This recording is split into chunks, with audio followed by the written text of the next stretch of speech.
بسم الله الرحمن الرحيم. اهلا وسهلا بكم في قناة كل يوم بداية جديدة. النهاردة معايا فيديو بسيط قوي وهو رز الصيادية او الرز البني او رز السمك زي ما اي حد بيسميه. الحقيقة الرز ده اتطلب مني كتير جدا وانا دلوقتي هعمله معاكم. معايا طبعا فرحة هي اللي هتعمل، انا بس واقفه اشراف النهارده عشان انا بعلمها ازاي تعمل الحاجات البسيطه دي، علشان لما اقول لها قومي يا فرحه اعملي الرز اعملي المكرونه مش عارف ايه تقوم هي تعمل على طول. معايا هنا دول كوبايتين ونص رز مصري مغسول ومتصفي تمام، ومعايا زيت كريستال عباد الشمس ودي فروحه، معايا بصلايه مفرومه في الكبه اهي، ومعايا فلفلايه خضراء مقطعاها 4/4. طبعا هتشوفوا انا مقطعاها كبيره. ليه مقطعاها كبيره؟ هي المفروض تتقطع مكعبات صغيره قوي، بس انا مقطعاها كبيره عشان فرحه ما بتحبوش في الاكل، فبعد الرز ما بيستوي انا بشيلهم فيبقوا كبار كده باينين.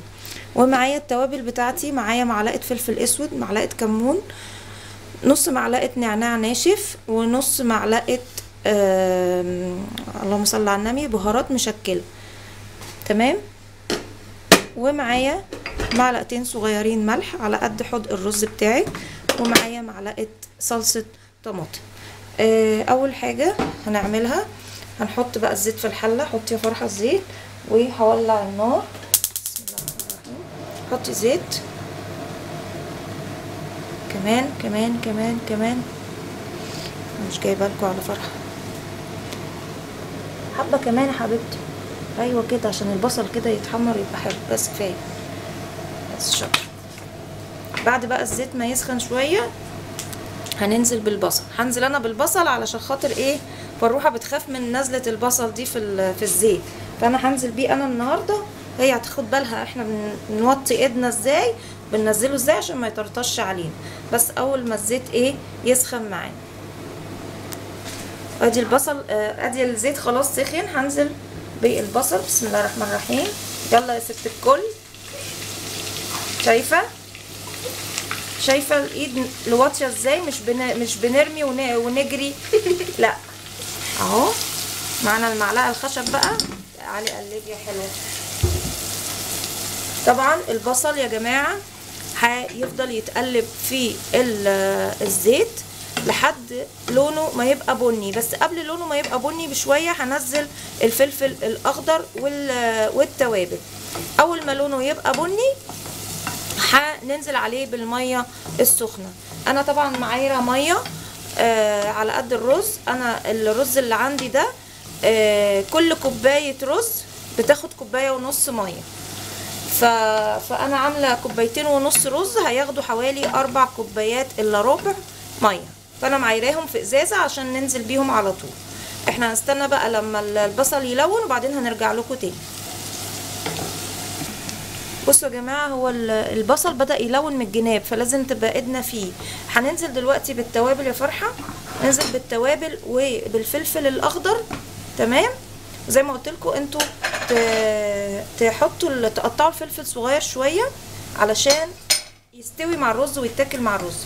هنقلب بقى كده كويس تمام، وساعه ما يجي ياخد اللون انا هوريكم اللون اللي المفروض ياخده الرز، علشان هي دي التكه بتاعه الرز الصياديه.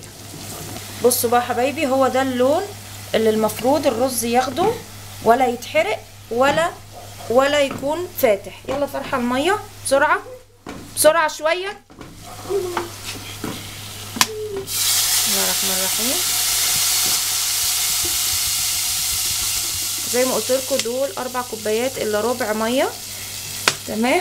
انت خايفه ليه فروحه؟ فرحه بتخاف من الحاجات دي.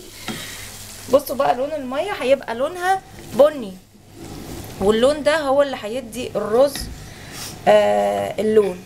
هنعمل ايه دلوقتي؟ هنحط الملح ودي فروحه كله كله، ما انا معايراه معلقتين صغيرين ملح على قد 3 كوبايتين ونص ميه حطيتيها على المعلقه.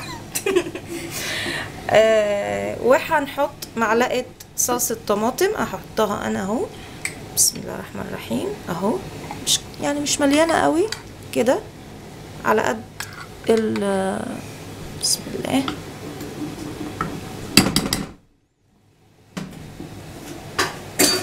هنقلبه كويس قوي ونغطي بقى عليه لحد ما الميه تغلي. هي الميه سخنه بس ان شاء الله يعني مش مغليه.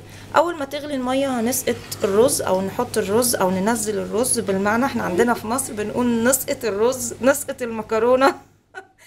فهي دي اللغه بتاعتنا. فهمتي يا فروحه؟ عرفتي يا فروحه؟ عرفتي تعملي الرز؟ ده من اصعب انواع الرز، الرز الصياديه ده لو عرفتي تعمليه تبقي جباره، يعني تبقي شاطره في سنك ده، تبقي شطوره. مرعب يا عيني. ايه الغطا بتاع الحله اهو. يلا نغطي. فالروحه بتوقع المطبخ بس. هنستنى الميه تغلي ونسقط الرز ونرجع لكم تاني. ودلوقتي يا جماعه الميه غليت اهي بالملح بالصلصه. هننزل بقى بالرز بتاعنا اهو. شايفه بينزل ازاي يا فرحه؟ عشان كانت خايفه تنزله ويطرطش عليها. لسه برضو لسه.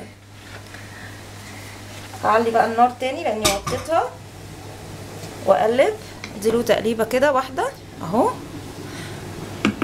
هنسيبه على نار عاليه لحد ما يتشرب، بعدين نحضر له الصاجه ونوطي النار على الاخر خالص ونسيبه بقى يستوي. الرز هياخد لون الميه البني ده، بصوا اهو، وهيبقى لونه بني لون البصله كده. هنسيبه بقى دلوقتي وهنرجع لكم بعد ما يتشرب. بصوا حبايبي الرز خلاص اتشرب اهو. هطفي بقى النار العاليه ديت وهنا مولعه له نار هاديه خالص اهي، وحاطه الصاجه زي الرز الطبيعي العادي. هننقل عليها بسم الله اهو. معلش البخار انا اسفه. هديله بس تقليبه كده اهو. شايفين لونه بقى جميل ازاي؟ بصوا اللون تحفه. معلقه الصلصه دي كمان بتديله طعم تحفه. ممكن لو ما عندكيش صلصه تبشري طماطمايه وتحطيها. شايفه لونه في الروحه؟